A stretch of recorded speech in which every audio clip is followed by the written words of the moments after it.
20-year-old Porter Burks holding an 8-inch knife shown on body camera footage coming at Detroit police officers, shot and killed by police Sunday. His family says they called DPD just to get him back to the hospital for treatment for his schizophrenia.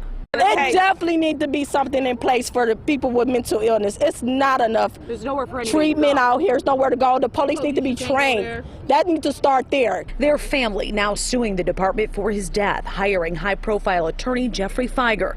Chief James White says the officer on scene that day negotiating with Burks is specially trained to handle these encounters. We have a mental health crisis in our city and in our country.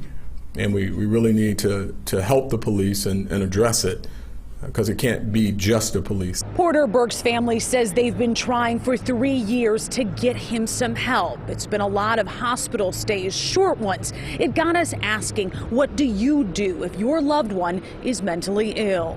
When I started in mental health in the late 1960s and early 1970s, there were more than 30,000 chronic mental health beds in the state of Michigan.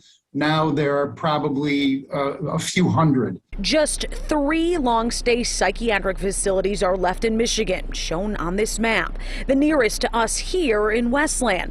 Dr. Gerald Shiner is the head of psychiatry at Sinai Grace Hospital in Detroit. He says the waiting list to get into those 3 facilities, months, and the beds reserved for the most ill. If your loved one is chronically in mental health peril, the first step is getting them to an emergency room where psychiatric care is available. The stay there is only to stabilize the patient. They simply are not designed for more. The stay is typically only a few days before discharge.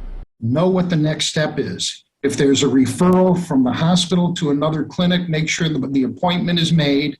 Make sure that your loved one keeps the appointment. Make sure the hospital discharges your loved one with enough medication to last until that appointment. He says the most important part of the puzzle, making sure your loved one has a designated patient advocate that can access medical information.